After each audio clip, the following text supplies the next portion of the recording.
So cybersecurity investments to get the best value, the first thing is when we do the investment itself, we have to make sure that we implement all the features. At least in a phased manner, we should be aware of all the capabilities in the particular investment, and then make sure that from an implementation perspective, we take care of it.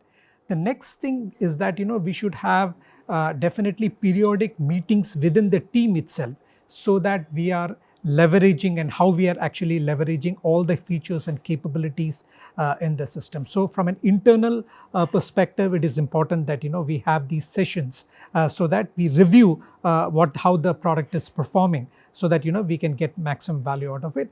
And the last I would say is that we should also have quarterly business reviews with the partners or the vendors, so that they can in turn advise us if we are actually using those investments to the maximum potential. So a combination of all these three for each of our investments, I think, will take us a long way. So cybersecurity initiatives, I think the big criteria is risk. So it's a risk-based decision. So I would say if you look at it in a vertical axis, right, risk on one side and the cost of investment, the low cost of investment on the other.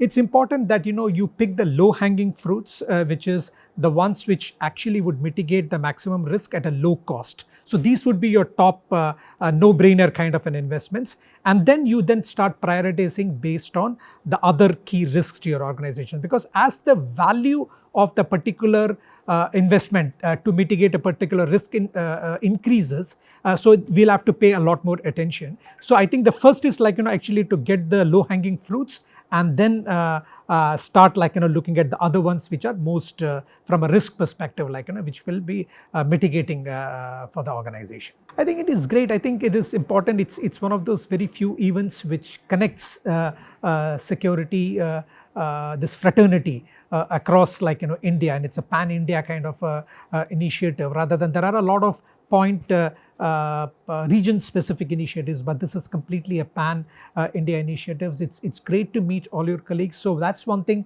is you do get to network with your peers and understand their pain points and the way they are prioritizing things. It's also good to meet some of the vendors, because sometimes we are so busy in our day-to-day working that we are not able to give adequate time. So coming here, meeting some vendors who maybe you are not using. See, the ones you are using, the partners who are using it, it's always good to shake a hand. But there are so many other partners who you are not using, but you could be using in future. So I think meeting some of these other partners is also eye-opening in many cases. And of course, the sessions were also, I would say, overall good. So I would overall say great 2 days and good value for the time spent.